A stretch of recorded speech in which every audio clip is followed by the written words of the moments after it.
کسی بھی مسلمان کے اگر معاملات بگڑ رہے ہوں اور وہ انہیں سنوارنا چاہتا ہو تو اس خوبصورت دعا کو یاد کر لیجئے۔ آپ کے بگڑے ہوئے کام اللہ کے رسول صلی اللہ علیہ وسلم کی بشارت کے مطابق، جیسے کہ حضرت فاطمہ رضی اللہ تعالی عنہا کو اللہ کے رسول صلی اللہ علیہ وسلم نے یہ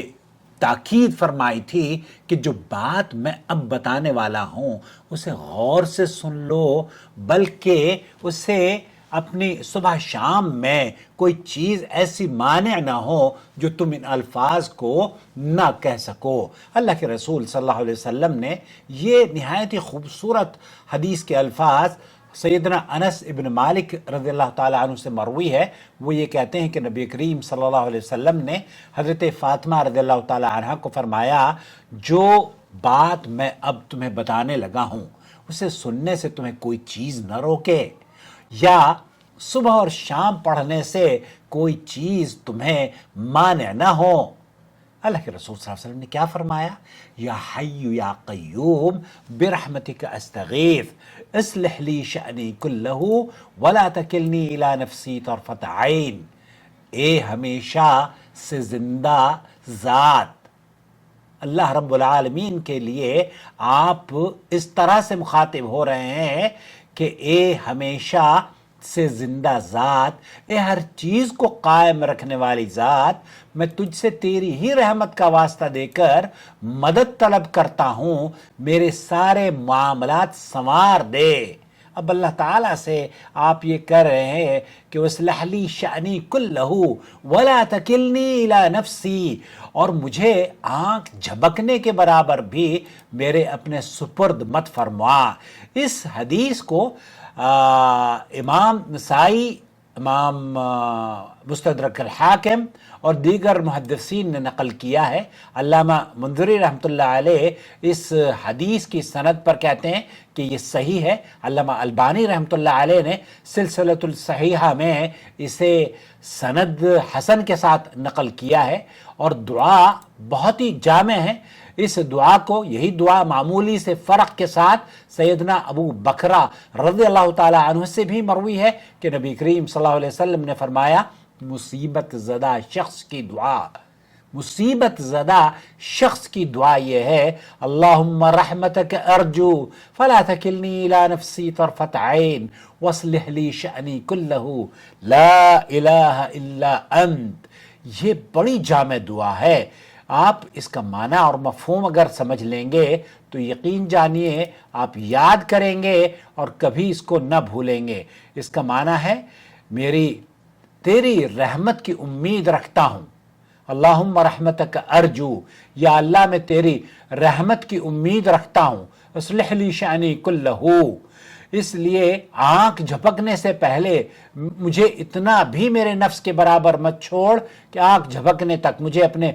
آپ کے سپرد مت کرنا، اور میرے سارے معاملات سنوار دے، تیرے سوا کوئی معبود برحق نہیں۔ اس دعا کو امام احمد نے، ابو داود نے اور علامہ البانی رحمۃ اللہ علیہ نے اسے صحیح الجامع میں حسن قرار دیا ہے۔ دوستو، بھائیوں اور بہنوں، یہ دعائیں اللہ رب العالمین کے لیے عبودیت ثابت کرنے والی عظیم دعاؤں میں شامل ہیں۔ اور ان دعاؤں میں اللہ تعالیٰ کے اسماء و صفات کا وسیلہ بھی شامل ہے۔ اس میں ذکر کیا گیا ہے کہ اللہ تعالیٰ ہمیشہ سے زندہ ہے اور دوسروں کو قائم دائم رکھنے والا ہے، وہی رحم کرنے والا، وہی نہایت مہربان۔ تمام کے تمام بندے اللہ تعالیٰ کے قیوم ہونے کی وجہ سے مدد اور تائید اسی سے ہی مانگتے ہیں۔ اللہ تعالیٰ کی تمام چیزوں سے وسیع رحمت کا واسطہ دے کر اس سے مدد طلب کرتے ہیں، اور اللہ رب العالمین سے امید رکھتے ہیں کہ انہیں دنیا اور آخرت میں خوشحالی کے اسباب عطا فرما دے۔ اس کے بعد بندہ اپنے معاملات اور حالات کی درستگی کے لیے بھی دعا مانگتے ہوئے کہتا ہے، اصلح لی شأنی کلہ،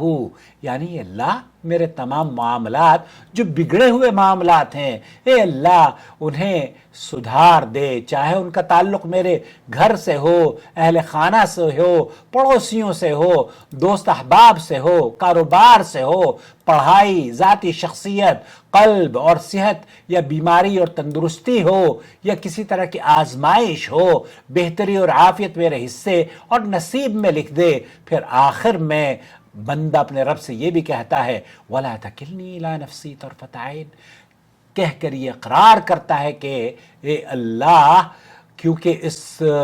ان سب کو اللہ رب العالمین، اللہ کے رسول صلی اللہ علیہ وسلم کے جو الفاظ ہیں یہ ایک بار پھر میں آپ کی خدمت میں پیش کرتا ہوں۔ اللہ کے رسول صلی اللہ علیہ وسلم نے فرمایا کہ جو یہ الفاظ کہہ دیتا ہے اس کے تمام عافیت کی جو دعائیں وہ کرتا ہے وَلَا تَكِلْنِي إِلَىٰ نَفْسِي طَرْفَةَ عَيْنٍ کہہ کر یہ اقرار کرتا ہے کہ سب کچھ محض فیض الہی کی بدولت ہوا، اس لیے نہیں کہ بندے کا حق تھا اور نہ ہی اپنے مقام اور مرتبے کی وجہ سے ان چیزوں کا مستحق ہوا، کیونکہ اس کا مطلب یہ ہے کہ اے اللہ مجھے میری کمزوری اور ناتوانی کی وجہ سے ایک لمحہ بھر بھی تنہا مت چھوڑ، بلکہ مجھے ہر وقت عافیت سے نواز،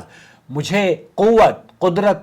اور طاقت عطا فرما، میری مدد فرما، کیونکہ اللہ تعالیٰ پر توکل کرنے والے کو اللہ رب العالمین مدد فرماتا ہے، اور دوسری طرف بندہ اللہ تعالیٰ کے بغیر ایک لمحہ بھی نہیں گزار سکتا۔ ابن قیم رحمۃ اللہ علیہ کیا کہتے ہیں؟ اسی وجہ سے ذلیل اور رسوا ہونے والے ذلیل ہوئے اور کامیاب ہونے والے کامیاب ہو گئے۔ ذلیل شخص کو اپنی حقیقت کا ادراک نہ ہوا اور اپنے من کو پہچان نہ سکا، وہ یہ بھول گیا کہ وہ ہر وقت اللہ تعالیٰ کے سامنے فقیر، حاجت مند اور ضرورت مند ہے، جس کا نتیجہ یہ نکلا کہ سرکش اور نافرمان بن گیا اور اس پر بدبختی آن پڑی۔ فرمان باری تعالیٰ ہے کلا ان الانسان لیطغی ان رآہ استغنی، یقیناً انسان اس وقت سرکش بن جاتا ہے جب وہ یہ سمجھنے لگتا ہے کہ اسے کسی کی ضرورت نہیں رہی۔ فاما من اعطی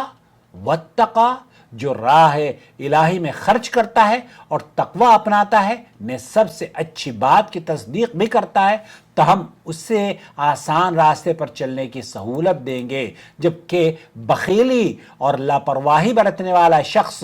جو کہ کنجوس ہوگا، جو کہ سب سے اچھی بات کو جھٹلاتا بھی ہے، تو ہم اسے مشکل راستے پر چلنے کی سہولت دیں گے۔ اس لیے اللہ تعالیٰ کا سب سے کامل بندہ وہی ہے جو اللہ رب العالمین کے سامنے سب سے زیادہ ضرورت، حاجت اور ناتوانی کا اقرار کرتا ہو اور اللہ تعالیٰ کے بغیر ایک لمحہ بھی نہیں رہ سکتا ہو۔ اسی لیے اللہ کے رسول صلی اللہ علیہ وسلم کی دعائے مبارکہ ہوا کرتی تھی کہ اصلح لی شأنی کلہ ولا تکلنی الی نفسی طرفۃ عین ولا الی احد من خلقک، اے پروردگار میرے تمام معاملات سنوار دے اور مجھے ایک لمحے کے لیے بھی میرے اپنے کسی مخلوق کے سپرد مت فرما۔ اللہ رب العالمین یا مقلب القلوب ثبت قلوبنا علی طاعتک، یہ دعا آپ کو میری ڈسکرپشن باکس میں مل جائے گی۔ اسی طرح آپ علیہ السلام یہ بھی دعا فرمایا کرتے تھے کہ یا مقلب القلوب ثبت قلبی علی دینک، اے دلوں کو پھیرنے والے میرے دل کو اپنے دین پر ثابت قدم بنا دے۔ اور نبی کریم صلی اللہ علیہ وسلم یہ دعائیں اس لیے کیا کرتے تھے کہ آپ کو یقین تھا کہ آپ کا دل بھی رحمان کے ہاتھ میں ہے۔ نبی کریم صلی اللہ علیہ وسلم کو اپنے دل پر ہر کوئی اختیار نہیں، اپنے دل پر دیکھیے، دلوں کا مالک رب العالمین ہے، اسی لیے نبی کریم صلی اللہ علیہ وسلم کو اپنے دل پر کوئی اختیار نہیں ہے اور اللہ تعالیٰ اسے جیسے چاہے پھیر سکتا ہے۔ یہ آپ کا عقیدہ تھا، یہ آپ کا یقین تھا، اسی لیے آپ علیہ السلام ہمیشہ دعا کیا کرتے تھے یا مقلب القلوب ثبت قلبی علی دینک۔